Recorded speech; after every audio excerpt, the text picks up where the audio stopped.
Boa tarde a todos. Estamos aqui ao vivo mais uma vez para mais uma live do Sejur, hoje com o professor Fernando White. Vou fazer uma breve apresentação do professor Fernando. O professor Fernando é titular do Departamento de Política, Gestão e Saúde da Faculdade de Saúde Pública da USP.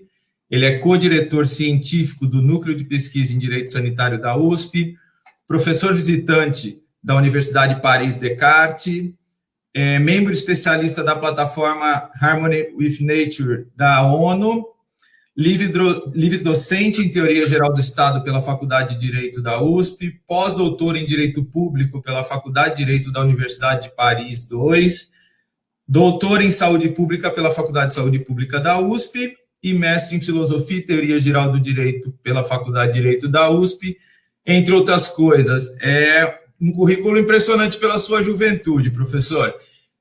Por sinal, foi na nossa faculdade de Direito, no Departamento de Filosofia, que nos conhecemos, né? Eu frequentava uma disciplina ministrada pelo professor Fernando, em conjunto com a professora Elza Boitê, né?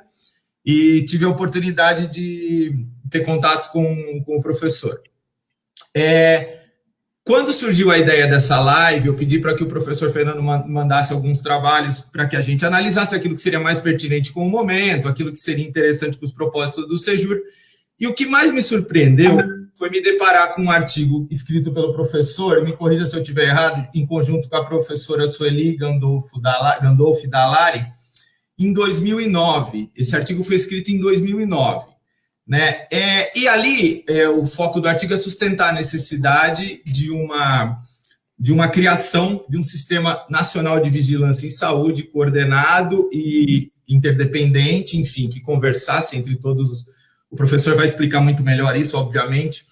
E ali, justamente, o que chama mais atenção é a questão de uma... chamava atenção para essas questões de um surto epidemiológico, entre outras coisas, da possibilidade de uma pandemia, de um surto epidemiológico, e como essa falta de gestão e organização dessas informações estratégicas poderia complicar bastante numa situação dessa de emergência. Professor, eu me lembro agora daquela propaganda que dizia não é bruxaria, é tecnologia, e eu lembrei agora, fazendo uma adaptação, isso não é evidência, isso é ciência, né? Eu acho que, enfim, as suas conclusões me parecem cada vez mais atuais, o professor que vai falar um pouco sobre isso, mas eu ia pedir antecipadamente, já lhe passando a palavra, Fernando, a gentileza de começar pelas bases aí do direito sanitário, da questão da vigilância em saúde. A gente tem um público bastante eclético, que vai desde estudantes, e mesmo os bacharéis não têm, muitas vezes, a formação no direito sanitário. Então, eu ia te pedir para caminhar por esse artigo, fazendo esse embasamento primeiramente, e já lhe passo a palavra, sem mais delongas, por favor. Obrigado, Roberto. Um prazer estar aqui, poder voltar a dialogar contigo, né, e com quem estiver aí acompanhando esse nosso encontro, e sobre um tema que é extremamente atual, que nós vamos abordar, que é a ideia da vigilância em saúde. E certamente o Brasil, pela sua condução da pandemia até o presente momento, vem demonstrando ser um dos piores estados no enfrentamento da Covid-19. E muito do que nós estamos vendo, estamos nos aproximando dos 100 mil mortos, mais de 2 milhões de infectados no país, e muito do que estamos vendo é fruto de uma incapacidade do nosso país mesmo de fazer uma boa articulação federativa e de organizar uma política nacional de fato harmônica para o enfrentamento da pandemia. É muito por responsabilidade de uma ausência de legislação federal adequada para o tema, que é o que eu abordo justamente no artigo que você mencionou. Em 2009, já alertávamos para a ausência de uma legislação federal apta a dotar o Estado brasileiro das capacidades necessárias para o enfrentamento de uma grande epidemia que já se avizinhava há muito tempo, né? Tivemos outras nesse período enfim, essa ocorreu de ser global e extremamente letal. Mas atendendo aí ao que você me pediu, vale a pena começar essa conversa do início, né? E embora a gente possa dizer que o Brasil é um dos países que pior está enfrentando a pandemia, a gente também pode afirmar que a coisa só não está pior porque nós temos um sistema público de saúde universal, igualitário, de acesso gratuito, que é o Sistema Único de Saúde. O SUS está realmente fazendo milagres e salvando vidas no Brasil, e esses números poderiam ser bem piores. O Brasil, ele, com a Constituição de 1988, ele incorporou dentro do nosso país muito da gramática de proteção dos direitos humanos fundamentais que já existia no campo da legislação internacional. O direito à saúde, especificamente, ele já era reconhecido como um direito humano fundamental por diversos tratados internacionais, dentre os quais eu destaco a Declaração Universal de Direitos Humanos, o Pacto Internacional dos Direitos Civis, dos Direitos Econômicos, Culturais e Sociais, e também vale destacar, no âmbito da Organização das Nações Unidas, a Constituição da Organização Mundial de Saúde de 1946. Quer dizer, então a Constituição da OMS em 46, a Declaração Universal de Direitos Humanos em 48 e o Pacto de Direitos Econômicos, Sociais e Culturais de 66, eles deram no campo do direito internacional um arcabouço normativo que impulsionou os estados a incorporarem dentro dos seus ordenamentos jurídicos um conjunto de proteções ao direito à saúde, principalmente modelando os seus sistemas de saúde, né? Isso começa principalmente nos estados de bem-estar social que surgem no pós-guerra, e aqui Alemanha, Inglaterra, França, grande parte dos países europeus desenvolvem estados de proteção social bastante sólidos, os países escandinavos, e o Brasil veio incorporar essa gramática somente com a redemocratização em 1988, com um pequeno atraso aí, né, de décadas, mas incorporamos. Em 88, a Constituição brasileira foi extremamente generosa no que se refere à incorporação do direito à saúde no nosso país. Ela, primeiro, reconhece a saúde como um direito humano fundamental, coisa que poucas constituições do mundo se arriscam, né? O Brasil, nisso, foi ousado, disse que o direito à saúde é um direito, e uma das consequências disso é a judicialização da saúde, que a gente tem visto, né, bastante excessiva. Vocês da Procuradoria do Município devem ter bastante trabalho com isso, mas a judicialização da saúde nada mais é do que uma consequência do reconhecimento da saúde como um direito humano fundamental pela nossa Constituição. Além de reconhecer a saúde como um direito de todos, a Constituição Federal também diz que ela é um dever de Estado, que deve garantir esse direito por meio de políticas sociais e econômicas voltadas à redução de riscos de doenças e outros agravos e também à organização de um sistema de saúde apto à prevenção, promoção e recuperação da saúde individual e coletiva dos brasileiros. Então, com esse subsídio constitucional, o Brasil, a partir de 1988, desenvolve o seu sistema público de saúde de uma forma bastante importante. A Lei 8.080, de 1990, ela vem organizar e estruturar o Sistema Único de Saúde. definindo competências da União, dos estados e dos municípios, definindo a participação da iniciativa privada, definindo aspectos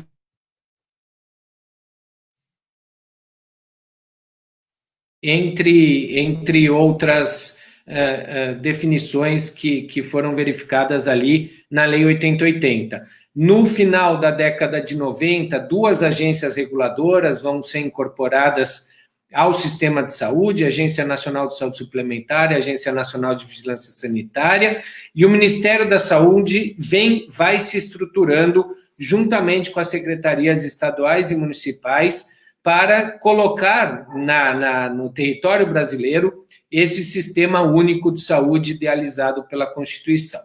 Então, a saúde como um dever do Estado, ela vai ser traduzida pela necessidade de criar um sistema de saúde pública e universal, de um lado, e, de outro lado, vai ser traduzida pela necessidade de organizar políticas públicas de saúde aptas a enfrentar os desafios e as necessidades da sociedade brasileira. Dentro do campo do dever estatal de garantir a saúde, de garantir o direito à saúde da população, existe um campo que sempre foi historicamente negligenciado, que é a vigilância em saúde, porque ela é um campo que trata da prevenção. Então, eu falei da judicialização. Muito dificilmente vocês vão ver judicialização de prevenção da saúde. Judicialização associada à vigilância em saúde. Agora, com a pandemia, sim, mas historicamente, não, né? Geralmente, a judicialização é para o campo assistencial. Receber um medicamento, receber uma cirurgia, uma prótese, já no tratamento do doente. Não se judicializa muito a prevenção e a vigilância. Talvez por isso, ou talvez porque vigilância é um aspecto da ação estatal que não rende voto, é politicamente desinteressante, né? São coisas que não é um hospital, não é, né? São fiscais, agentes na rua, fiscalizando, aplicando multa, impondo sanções, campanhas de promoção, campanhas de educação para como cuidar da saúde individual e coletiva. Essas coisas, enfim, foram negligenciadas historicamente. Se a gente analisa o orçamento público em saúde, desde a década de 90, entre 80% e 90% vai para assistência e entre 10% e 20% vai para promoção e prevenção, numa leitura muito generosa, né? Então, é uma área muito negligenciada a vigilância em saúde, embora ela seja, pela própria Constituição, prioritária, né? Uma das diretrizes do Sistema Único de Saúde dadas pelo artigo 198 da Constituição é justamente a assistência integral com prioridade para atividades preventivas. Mas parece que essa parte da Constituição ficou um pouco ignorada e a gente priorizou e prioriza ainda a parte assistencial.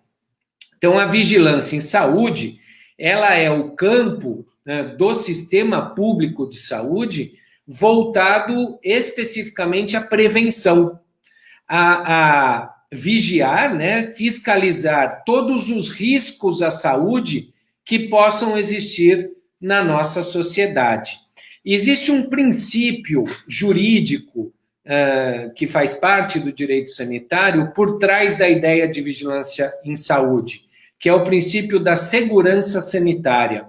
O princípio da segurança sanitária é o princípio segundo o qual o Estado tem que reduzir riscos de doenças e outros agravos no nosso território, por meio de promoção e prevenção da saúde. Então, é garantir a segurança da saúde da população, contra todos os riscos. Então, conceito muito importante para entender vigilância em saúde, primeiro, é o princípio da segurança sanitária, o Estado protegendo a saúde da população, garantindo essa segurança, e, de outro lado, o risco à saúde.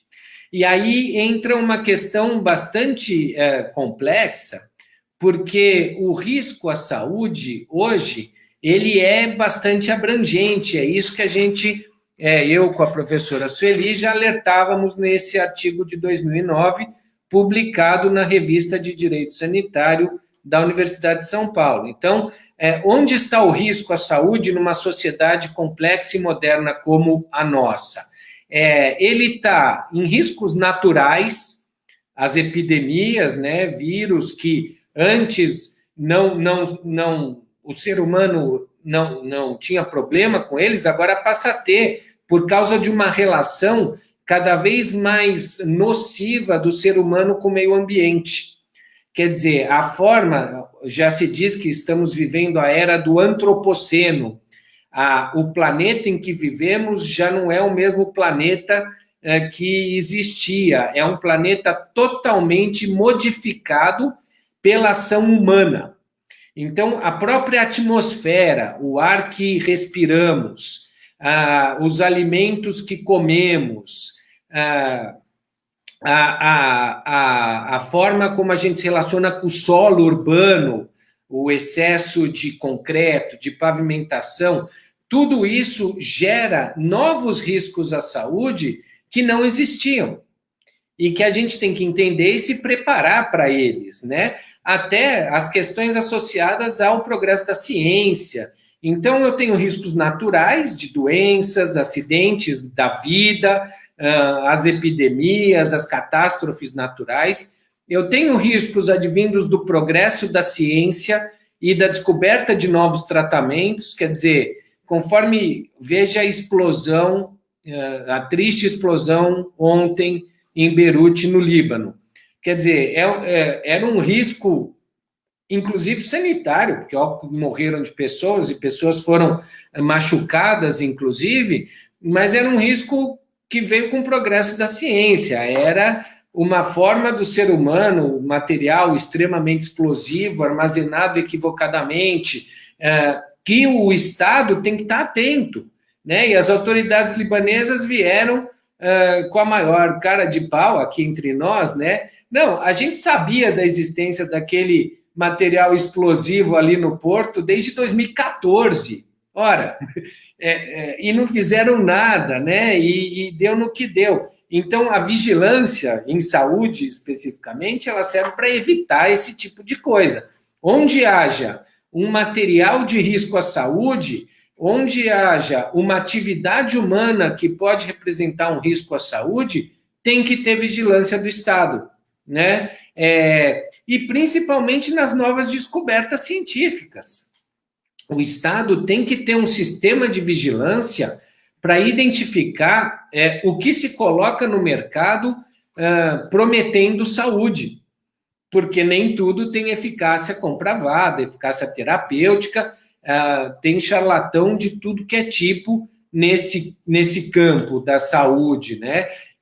Então o Estado tem que garantir que quando vem um produto dizendo que tem uma eficácia terapêutica, né, esse produto tem que ter comprovado aquela eficácia, ele cura essa doença, ele enfim, te produz benefícios à saúde, comprovadamente por ensaios clínicos e etc., detectados. Então, para evitar coisas como no estado de São Paulo começou a fosfetanolamina, que também, né, é chamada pílula do câncer, que o estado de São Paulo, inclusive a Universidade de São Paulo, recebeu enxurradas de ações para o estado fornecer a então chamada pílula do câncer, que depois se mostrou um placebo, né, um produto sem qualquer eficácia terapêutica.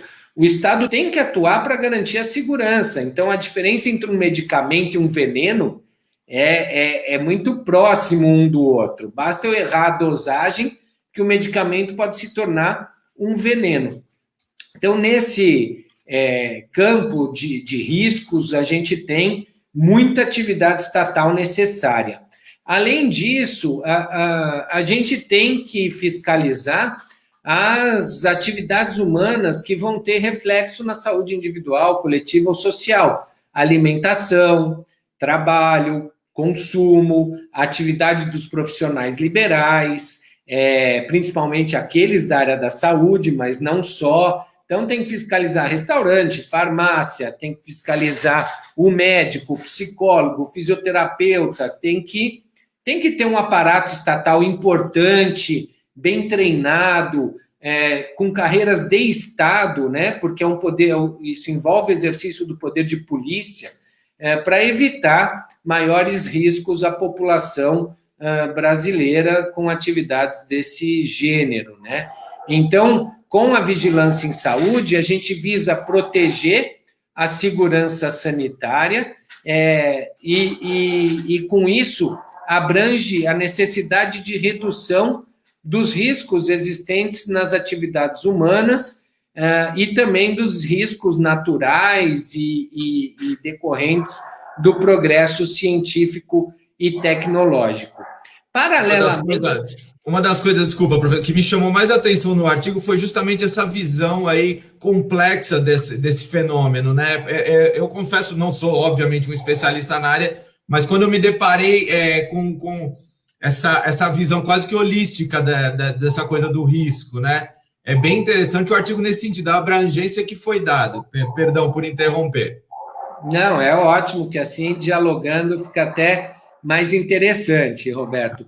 Então, o que eu ia dizer é que, ao lado do princípio da segurança sanitária, voltado ao risco, a gente tem o princípio da responsabilidade, né?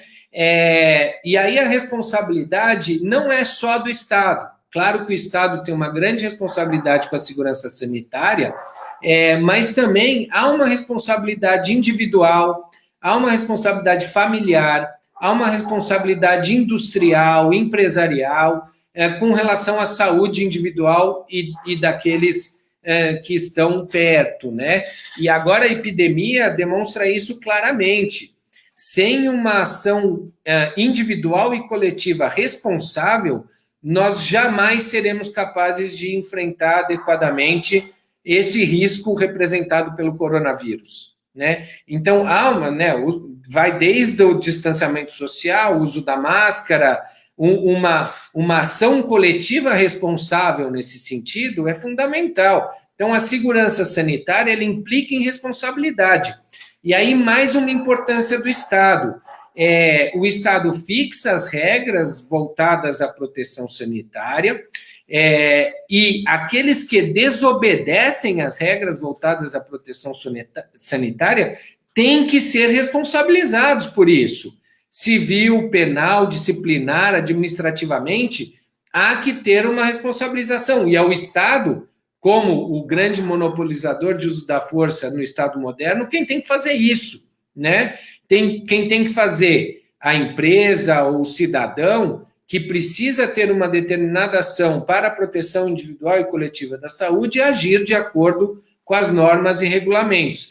E isso a gente está vendo no Brasil, que também não é tão simples, né? Quando o próprio presidente da República desobedece a regra, por exemplo, que existe no Distrito Federal de uso de máscara recorrentemente, não recebe multa, e a gente vê a Advocacia Geral da União defendendo o presidente para que ele não use a máscara, quer dizer, é uma inversão disso que eu estou falando, né? Eu tenho que ter segurança sanitária, eu tenho que ter responsabilidade individual e coletiva, e aqueles que ocupam cargos públicos têm que ter uma responsabilidade redobrada, de exemplo para o que deve ser feito. Então, são dois princípios muito importantes, o princípio da responsabilidade e o princípio da segurança sanitária. Aí, então, compete ao indivíduo, às famílias, às empresas e à sociedade em geral observar as regras de direito estabelecidas para a proteção da saúde, né? E a grande função do Estado aqui é garantir a segurança sanitária de todos por meio desse conjunto de ações e serviços públicos que a gente organiza no campo da vigilância em saúde. E as ações estatais para a proteção da saúde na vigilância em saúde, elas envolvem regulação estatal em diversas dimensões. A regulação normativa, criar normas jurídicas para orientar a ação do Estado e da população, induzir bons comportamentos em benefício da saúde individual e coletiva, fiscalizar se as normas que foram colocadas estão sendo cumpridas e aplicar sanções contra aqueles que não estiverem observando as regras que foram estabelecidas.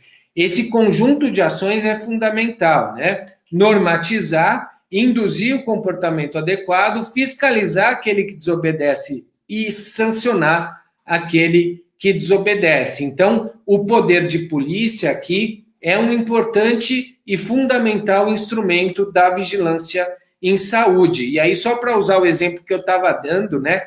Aquela ação voltada a obrigar o presidente da República a usar a máscara, ela nem foi julgada pelo Superior Tribunal de Justiça, porque eles entenderam que era chover no molhado. Ora, qualquer cidadão não precisa o Estado entrar com uma ação para obrigar um cidadão, que é o presidente, no caso, a observar uma norma que é uma norma que está fixada. É uma norma de caráter geral, você não precisa ter uma decisão concreta determinando aquilo que a norma geral e abstrata já determina, né? Seria a redundância dos dois poderes, legislativo e judiciário, para fazer o cumprimento da norma. Realmente não tem sentido. Exatamente. O problema é que aí vai para a mídia, fala justiça não decide sobre obrigar. Mas não decidiu porque falou, isso sequer precisava vir para mim, aplica o poder de polícia. O poder de polícia já te permitiria multar e fazer tudo que está previsto na norma, né? Então, é um exemplo importante porque envolve o nosso mandatário. Aí a gente organiza a vigilância em saúde do Estado brasileiro. Ela tem uma história interessante no Brasil, que levou a uma certa fragmentação do campo. Ela nasce na década de 70 e focada principalmente à vigilância de aspectos relacionados a medicamentos. Então, são duas leis na década de 70 que vão tratar da vigilância sanitária de medicamentos, drogas e os produtos relacionados à produção de medicamentos. Depois veio uma lei de infrações sanitárias, que envolve também o campo de alimentos e de fiscalização de estabelecimentos de interesse à saúde, que é a Lei 6437. Então, nasce a vigilância em saúde no Brasil, muito focada no que a gente vai chamar de vigilância sanitária, que é a vigilância de bens, produtos e serviços. É um campo muito específico. E junto, também na década de 70, nasce um outro campo que vai compor a vigilância em saúde dentro do conceito moderno, que é a parte da vigilância epidemiológica.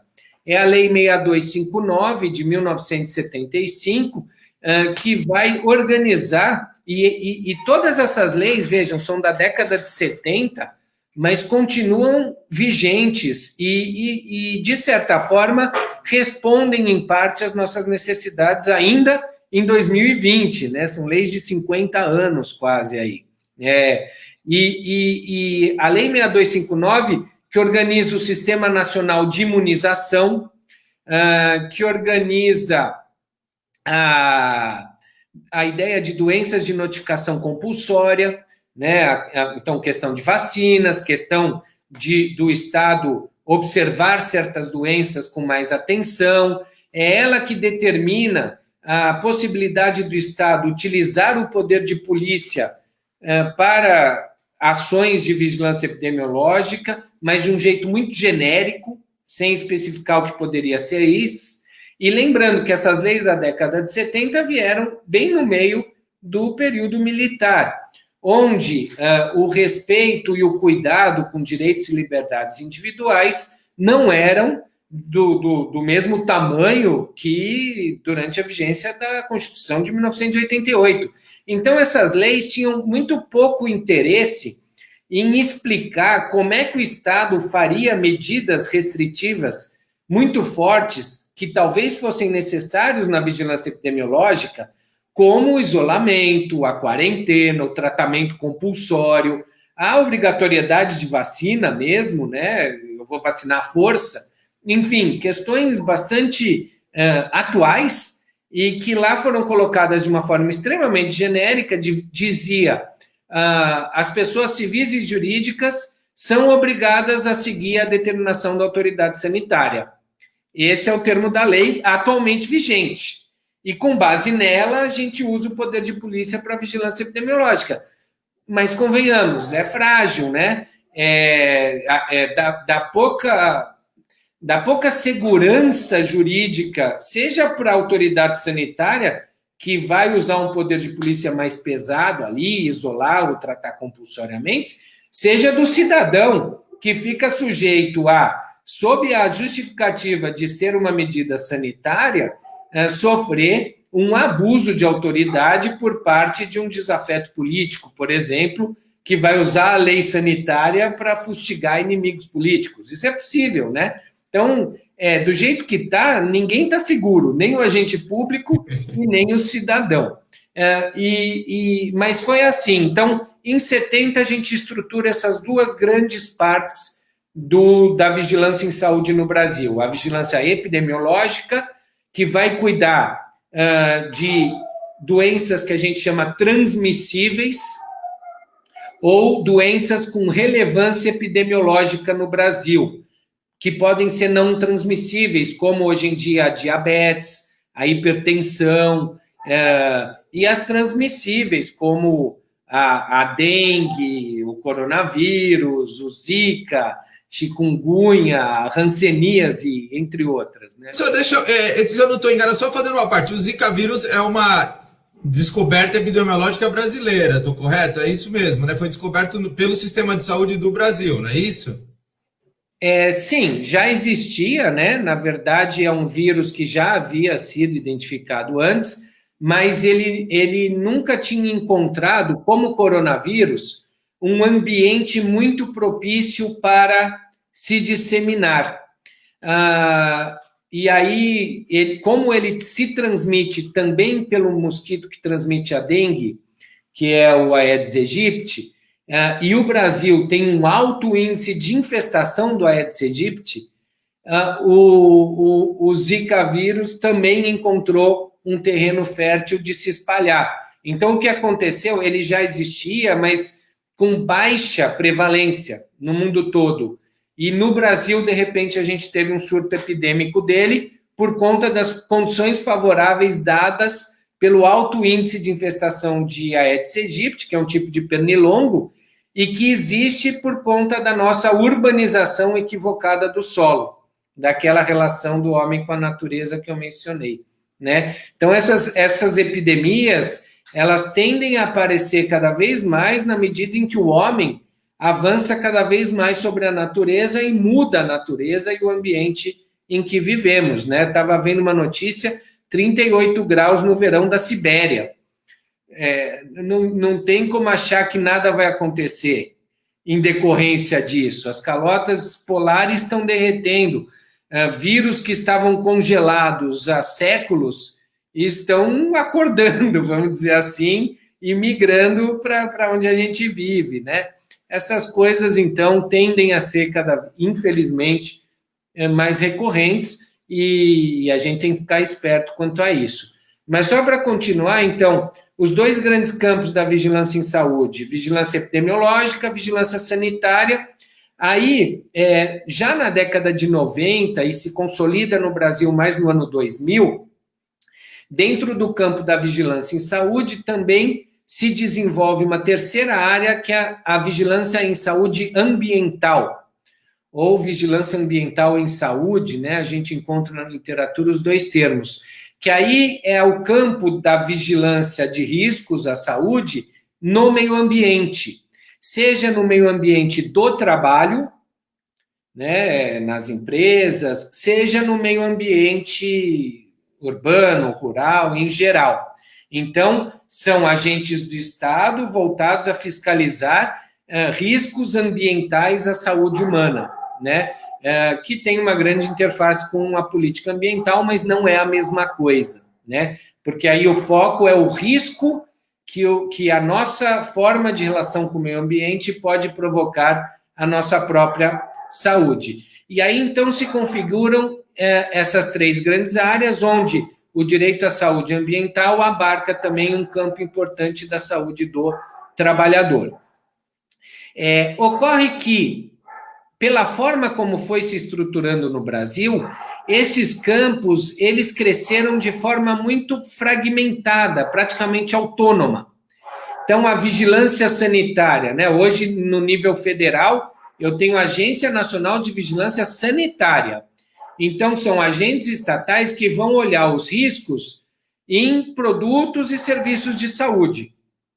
É isso, né? A vigilância da padaria, do medicamento, do alimento, do cosmético, dos saneantes, dos insumos e etc. De outro lado, eu vou ter um outro campo da vigilância com estrutura própria. Então, um é uma agência reguladora, Anvisa, no nível federal. O outro vai estar dentro do Ministério da Saúde, que é o campo da vigilância epidemiológica. Um classicamente usa o poder de polícia, que é a vigilância sanitária. O outro, que é a vigilância epidemiológica, sempre teve muita restrição em usar o poder de polícia nas suas ações, porque é uma área que, tradicionalmente, opta por políticas mais educativas e de convencimento e persuasão da população a aderir ao comportamento correto. Só que agora a gente está vendo que não existe essa fronteira tão... A vigilância epidemiológica precisa de poder de polícia, sim. E a vigilância ambiental também. E as 3 se interrelacionam fortemente. Né? A vigilância sanitária, que vai fiscalizar a padaria ou restaurante, ela tem que estar esperta no que a vigilância epidemiológica para o combate ao coronavírus está dizendo que tem que ser feito e visto. Assim como a vigilância epidemiológica tem que estar perto da sanitária para saber os riscos epidemiológicos que podem vir de um alimento, de um medicamento e etc. Transportando a questão para a China de como nasceu, me corrija se eu estiver errado, mas se tivesse um controle do produto que está sendo vendido para consumo humano, você não teria esse desencadeamento na área epidemiológica, você barraria ali na vigilância sanitária. Seria isso, né? É isso. Mesmo se a gente considerar as duas versões que existem, né? Uma foi o homem comendo morcego, né? E que é isso, vigilância sobre o consumo de alimentos. A outra era exames laboratoriais na China sobre o vírus e que, enfim, por falha na segurança do laboratório, o vírus escapou do ambiente laboratorial. Essas 2 versões ainda são válidas, a gente não tem. A Organização Mundial de Saúde acabou de montar uma equipe junto com a China para identificar a causa e origem do coronavírus, né? Mas seja uma, seja outra, é a vigilância sanitária que tinha que ter cuidado, mas junto com a epidemiológica. Então, além disso, é difícil você organizar a vigilância em saúde sem uma proximidade com a atenção, com a assistência, porque dali eu tenho muitos dados epidemiológicos importantes sobre número de infectados, com a rede laboratorial, né, para fazer testagem, ampla testagem e etc. Então, são ações que têm que estar muito integradas. E não faz mais sentido hoje organizar a vigilância sanitária, vigilância epidemiológica, vigilância em saúde ambiental, em compartimentos estanques, como é na União. Estados e municípios, até por serem estruturas menores, costumam já pôr tudo meio junto. Mas na União é extremamente fragmentado, sem grandes trocas de informação, o que compromete a eficácia da ação estatal no combate a um risco que é comum à sociedade brasileira. Não me importa a caixinha do Estado, eu quero saber se o Estado está combatendo corretamente aquele risco, né? E da forma como está fragmentada a organização da vigilância, não está permitindo isso, né? E aí, então, esse é uma das questões da organização da vigilância em saúde no Brasil que está causando alguns problemas no nosso combate. é uma desorganização, né, mais articulada, a necessidade de uma organização articulada das diversas vigilâncias e de uma interação mais forte entre as vigilâncias e a assistência e os dados que vêm dos hospitais, de quem está ali na ponta assistencial. Um segundo aspecto que eu acho que vale a pena mencionar e que está naquele artigo, Roberto, e que é isso que me deixa mais agoniado hoje quando eu vejo o que está acontecendo, né? A gente finaliza o artigo dizendo, olha, e aquele artigo dialogava, alguns anos antes, em 2005, o Brasil havia ratificado o Regulamento Sanitário Internacional, que é um documento da Organização Mundial de Saúde que tem força de tratado internacional. O Regulamento Sanitário Internacional de 2005 já determinava aos estados que os estados organizassem as suas capacidades, inclusive em termos de legislação, para combater riscos de doenças e outros agravos à saúde, principalmente os riscos pandêmicos e de epidemias de emergência internacional. Então, desde 2005, o Estado brasileiro tem esse dever. A gente acompanhou acompanho de perto, né, o que vem sendo feito desde então. Em 2009, identificando isso que eu estou comentando, a fragmentação, a legislação da década de 70, que não dialoga com a Constituição de 88 no que se refere de liberdades individuais, e já sabendo que na eclosão de uma grande epidemia, como a que estamos vivendo, mas isso foi 11 anos atrás, mas já dava para antever, né? Talvez fosse necessário ao Estado adotar medidas com forte restrição às liberdades individuais, como medidas de proibição de ir ao trabalho, medidas de obrigação de uso de máscara, medidas de distanciamento social e isolamento, né? Quer dizer, medidas como a gente viu em Manaus, né? Sepultamentos coletivos, medidas de controle do velório. A gente não pode mais velar nossos mortos, né? Isso em termos de direitos e liberdades individuais, é de uma violência muito grande, né? Então, a gente propunha uma legislação federal para harmonizar esse tipo de combate, de ação, se e quando fosse necessário, prevendo um controle social, né? A participação dos conselhos de saúde, a participação do Ministério Público nas ações, um controle social maior sobre o que o Estado faria, e já prevendo todas as medidas clássicas epidemiológicas que sempre existiram: isolamento, quarentena, tratamento compulsório, sepultamento coletivo e assim por diante. A gente previu no projeto de lei uma a uma, e qual seria o processo administrativo adequado a ser seguido, determinação da autoridade sanitária, para que aquilo fosse feito e o Estado pudesse exercer seu poder de polícia sem que o agente público ficasse inseguro e fazendo com que um cidadão se sentisse seguro que aquela era uma norma democraticamente legítima, né? O que aconteceu? A gente não fez nada do que, enfim, às vezes a gente na academia fica falando sozinho, né? O governo, ele até incorporou uma parte do nosso projeto de lei, para não dizer em decretos, na lei que combateu o Zika, ela também incorporou uma parte que permitiu o ingresso forçado em residências, por exemplo, por causa da infestação do mosquito. Quer dizer, algumas coisas foram incorporadas, mas fragmentado, outras não, né? Aí veio a pandemia do coronavírus e a gente não tinha legislação federal. E a gente tinha um governo federal que até hoje nega a importância desse evento que já matou quase 100 mil pessoas no Brasil, né? Ou seja, isso seria uma legislação de Estado, não é de governo. Esse é um tipo de ação que não pode ficar à mercê dos governos, né?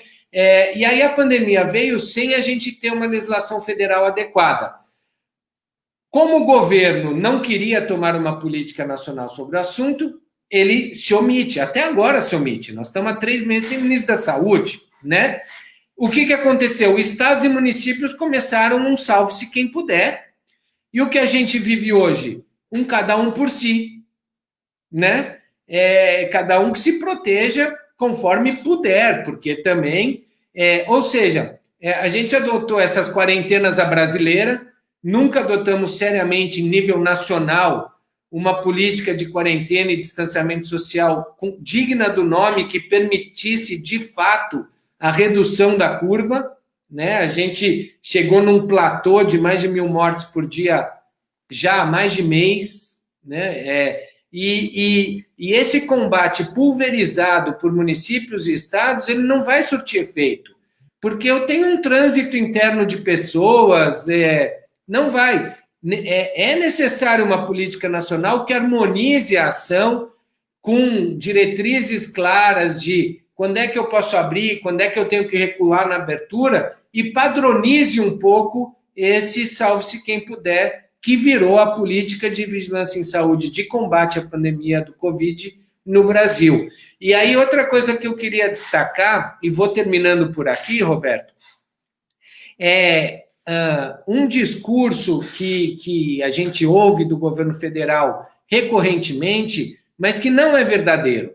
O Supremo Tribunal Federal em nenhum momento disse que o governo federal não pode legislar sobre o tema, até porque a Constituição determina que é competência concorrente.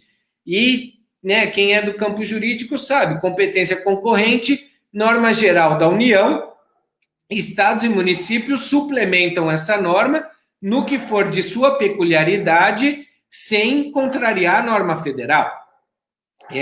E o que o Supremo disse foi isso: olha, competência concorrente, se a União não legislar, estados e municípios têm autonomia para legislar. E outra norma, outros julgados do Supremo Tribunal Federal também já deixaram bastante evidente que, se houver conflito entre a norma federal e as normas estaduais e locais, prepondera a norma mais protetora da saúde. Ou seja, é o princípio da maior segurança sanitária dada pela norma. Então, nada impediria o governo federal de fixar normas gerais e os estados e municípios usarem e adequarem essas normas gerais dentro das suas realidades, mas com um parâmetro federal de norma geral, claro. Isso não foi dado e a gente está vivendo essa cacofonia política e legislativa, né? Eu estou conduzindo, juntamente com uma colega lá na Faculdade de Saúde Pública da USP, a Deise Ventura, um projeto que é de mapeamento de todas as normas jurídicas que estão sendo editadas no Brasil sob a justificativa da Covid. Só a União, de janeiro ao final de julho de 2020, publicou já mais de 1.600 normas sobre a Covid, mas nenhuma delas apta a dar essa diretriz. Quer dizer, é um contrassenso. Ao mesmo tempo que ele fala, eu não posso legislar, eles editaram 1.600 normas decorrentes da Covid, né? Casuisticamente. Mas não a que importa, que são as de campo sanitário. Muitas delas são de economia e etc. Então, a gente, por conta disso, estamos sofrendo no enfrentamento preventivo da Covid e só não morreu mais gente graças aos nossos profissionais de saúde que estão ali na ponta do Sistema Único de Saúde, salvando o máximo de vidas que podem. Eu acho que eu vou terminar por aqui e a gente pode debater o tempo que restar. Isso, professor. Temos algumas questões. Eu realmente é de impressionar, assim, que tudo isso tenha sido dito em 2009, né? É quase um eu avisei, né, professor? Eu avisei, gente, eu avisei. E realmente falta essa coisa estruturada, essa mais orquestrada, né, professor? É um verdadeiro caos. A gente fez algumas lives sobre isso. competência de Estado e município, fica aquele salve-se quem puder, né? Por justamente faltar essa diretriz única nacional, que já deveria... Foi editada uma lei de quarentena, o professor também escreveu um artigo sobre isso, casuisticamente, sem debate democrático, né? Então, enfim... posso passar algumas perguntas, então, professor? Claro, se eu puder responder, vamos ver. Vamos lá. Vamos começar aqui. A Gisele Zamboni coloca assim: na linha da pílula do câncer, não caberia a vigilância sanitária atuar inclusive sobre o CFM, deve ser o Conselho Federal de Medicina?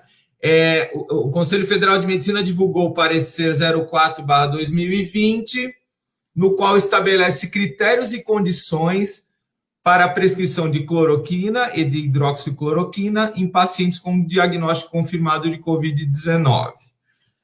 Ainda que reservada a autonomia do paciente e do médico, estamos aqui falando em política pública de saúde, que o doutor Ait acha disso. Deu para compreender, professor? Deu sim. É uma pergunta importante. De quem manja. Né? Agradeço a pergunta, Gisele. Na verdade, o que a gente está vendo aqui, esse campo de regulação das profissões de saúde, ele vai fugir um pouco da vigilância sanitária e vai entrar no campo da regulação das profissões liberais. Então, hoje no Brasil, quem define o que o médico pode e o que o médico não pode é o Conselho Federal de Medicina. E dentro da autonomia da profissão médica, existe uma coisa que os médicos são muito ciosos. E eu, como paciente, vou te dizer, eu acho importante também, que é a liberdade de prescrição médica. Ou seja, é o médico, o profissional, o médico do paciente, aquele que cuida individualmente do seu paciente, o profissional mais habilitado a entender a necessidade de saúde do seu paciente e indicar a melhor proposta terapêutica para a solução dessa necessidade de saúde. Então, isso é uma espécie, para os médicos, de trincheira que eles não abandonarão. Não abandonarão. Então, essa resolução que você cita é nesse caminho. O que ela fala? Olha, o médico não está proibido de prescrever a cloroquina e a hidroxicloroquina. Ele tem que fazer, se ele quiser fazer, se ele achar que isso é bom para o seu paciente, ele pode. Mas tem que avisar o paciente e fixa regras. Então, o Conselho Federal de Medicina não faz política de saúde.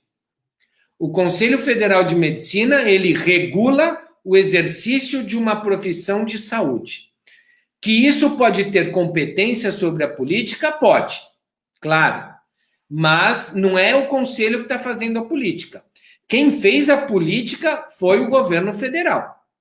Ao incorporar a cloroquina e a hidroxicloroquina no tratamento da Covid, mesmo sem ter registro sanitário na Anvisa, e aí eu vendo isso, fico aflito por vocês, procuradores do município, Roberto, porque desde sempre, uma das coisas que eu ouço mais de procuradores da União, dos estados e dos municípios como é que eu posso ser obrigado a fornecer um medicamento sem registro na Anvisa, comprovando a eficácia terapêutica? Mas eu cansei de ouvir isso, há mais de uma década que eu ouço isso. Teremos uma live sobre isso, viu, Fernando? E eu concordo que não é para fornecer, porque não tem eficácia terapêutica comprovada. Mas aí vem o governo federal e fixa um protocolo terapêutico dizendo: vamos dar esse remédio, mesmo sem registro na Anvisa, comprovando a eficácia terapêutica. Atropela o próprio órgão técnico. Quem fez Está feita a confusão na cabeça do juiz, né? Está feita a confusão na cabeça do juiz, né? É claro, vai. Quem fez a política, volto a dizer, foi o Ministério da Saúde. E o Conselho Federal de Medicina sempre foi bastante parcimonioso. E, no fundo, eles nunca defenderam a cloroquina. mas porque eles defendem, sobretudo, a liberdade de prescrição, eles quiseram dizer, olha, se o médico achar que é o melhor paciente dele, vá em frente, mas tome essas precauções. Isso é uma coisa, porque o médico individualmente não define a política, não coloca o medicamento para distribuição pelos postos de saúde e hospitais públicos. Quem fez isso foi primeiro o Ministério da Saúde e depois estados e municípios num efeito cascata. Espero o conselho fez ali tentar normatizar aquilo que estava posto, né? Ele tentou salvar a coisa, né? Pela visão médica, né? Colocando a responsabilidade e colocando as regras para que se desse isso. Era um fato consumado, né? Não havia o que fazer. É isso. Estava sendo usado e até hoje, né? O nosso grau de conhecimento, é por isso que está morrendo tanta gente com a coronavírus. A gente ainda não tem um manejo clínico da doença protocolizado. Então, é meio na tentativa e erro. A medicina é uma ciência muito inexata. Eu trabalhei 8 anos dentro da faculdade de medicina. Eu era professor lá antes de ir para a saúde pública. E eu vi, é muito inexata. É igual a gente no direito, que, enfim, a gente lê a lei e pode ter 2 teses muito distintas sobre o mesmo texto legal. A medicina é meio assim, e é mais empírica. Então, você... é da parte da ciência médica, né? Mas vale dizer, o Conselho de Medicina não faz política. Quem faz a política é o Poder Executivo, balizado pelas leis do Legislativo. Perfeito. Nós temos outras questões. A Gisele está bem atuante aqui, mas eu vou ler uma outra questão de uma outra ouvinte. Se der tempo, a gente volta aqui nas questões da Gisele. A Marília Torres Fernandes acredita que a atribuição da Anvisa de coordenar o Sistema Nacional de Vigilância Sanitária ou em Saúde, explicitada desde sua criação em 1999, não seria fundamento legal suficiente para responsabilização pelas discrepâncias, por exemplo, a falta de coordenação entre normas sanitárias e práticas de vigilância na União, nos estados e nos municípios? É uma questão, né? E outros, conflitos de competência normativa ainda não consolidados, não dependem justamente de coordenação do Sistema Nacional de Vigilância em Saúde, ainda mais diante do louvável avanço da Anvisa em impacto regulatório em nível federal? Obrigado pela questão, Marília. Veja, com certeza a Anvisa ela tem uma função de harmonizar, ela edita normas gerais sobre vigilância sanitária, mas ela tem um campo de atuação limitado a essa parte da vigilância em saúde, que é a vigilância sanitária sobre bens, produtos e serviços. O que a gente está precisando agora, claro, a harmonização no campo da vigilância sanitária é bem-vinda, mas isso a Anvisa está fazendo. Sobre os testes que estão disponíveis, a Anvisa está cuidando disso. Sobre os ensaios clínicos de uma eventual vacina ou de um eventual medicamento, sobre os ensaios clínicos para ver se a cloroquina tem eficácia ou não, a Anvisa está cuidando disso. Então, no campo de medicamentos e produtos e serviços de saúde, a Anvisa está cuidando e harmonizando. O problema é que o que está carente nesse grande campo da vigilância em saúde não é a normatização da vigilância sanitária, é a normatização da vigilância epidemiológica, que está no campo do Ministério da Saúde preponderantemente. Da Anvisa, né? É uma diferença sutil que, assim, só quem é da área realmente conhece. Eu confesso, Fernando, antes de ler teu artigo, antes de conversar com você, se falasse em vigilância sanitária e vigilância em saúde, eu particularmente não ia ter essa sintonia fina para fazer essa distinção, que é tênue, mas é totalmente relevante, né? E eu acho que esse é o grande mérito aí da nossa live, talvez tenha sido esse esclarecimento. Acho que foi bem legal. Tem mais questões aqui, a gente está muito próximo de 1 hora. Eu vou dar uma lida, Fernando. A gente tem uma questão aqui da própria interpretação, a linguagem de Libras ela é um pouco cansativa, então a gente procura preservar, não estender muito além da 1 hora. Eu vou ler as questões, se você puder fazer algum comentário, rapidamente. A Gisele coloca: sabemos que as vacinas para a Covid são, em verdade, testes de desafio, vez que não há medicamentos comprovadamente seguros e adequados para o tratamento dos infectados.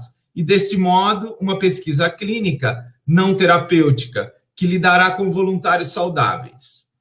Ainda que eticamente justificáveis tais pesquisas, como a vigilância sanitária está atuando no Brasil? Ela também faz ponderações bioéticas para tratar de uma situação como essa? A questão da bioética, acho que do sistema de vacinação, da implantação com essa velocidade, acho que foi isso, se eu entendi, Fernando? Eu acho que principalmente o uso de placebo, né? Que sempre foi um debate muito grande nos ensaios clínicos, mas aí, Gisele, não tem muito por onde escapar. Sempre que é um produto novo sobre uma doença nova, que não existe nenhum correspondente no mercado para eu comparar, o ensaio clínico é o produto que eu estou inventando e o placebo.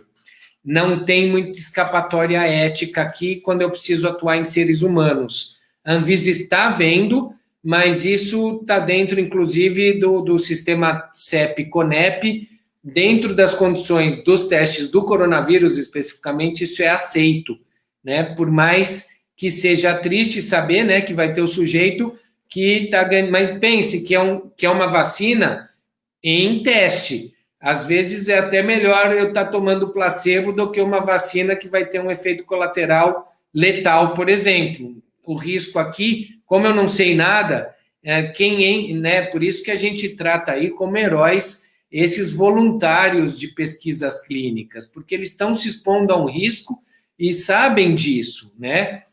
Então, há um conflito bioético, mas aqui é o risco calculado em nome de um benefício maior, que é criar um produto que salve a humanidade desse flagelo, né? Aí entra a questão do direito à informação na bioética, né, professor? O importante é que eles saibam que alguns estão tomando placebo. A gente tem na história da bioética, rapidamente, já teve uma outra live aqui, casos que as pessoas não sabiam, né? Não pode. E que tomavam placebo, achavam que estavam sendo tratadas e estavam tomando placebo. Aí é uma coisa totalmente diferente, né? Então a questão é o direito à informação, né? Nesse sentido.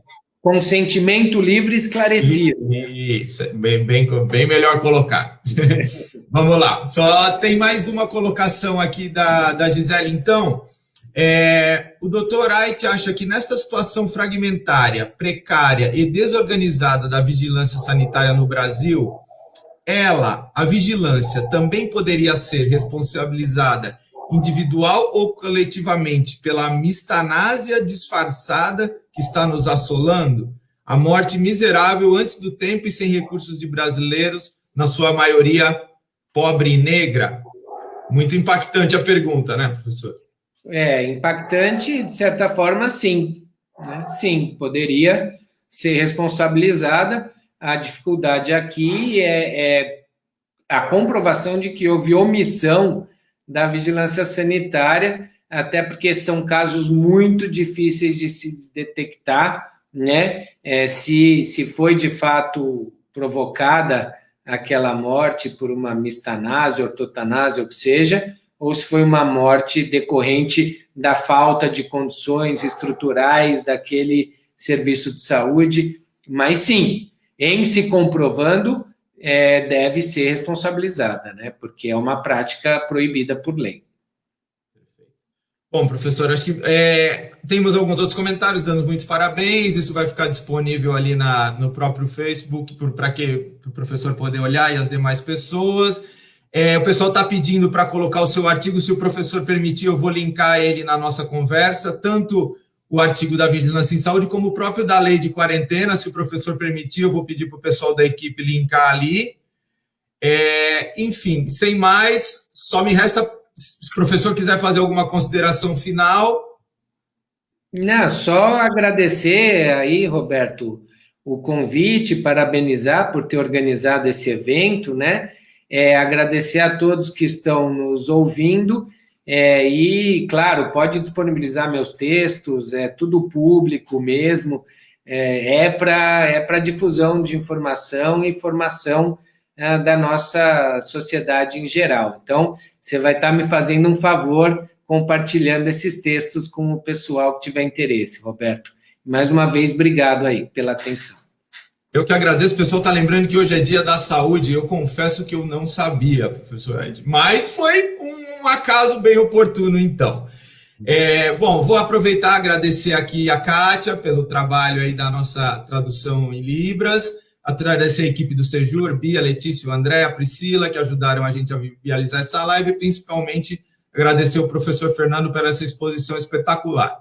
Muito obrigado, uma boa tarde a todos.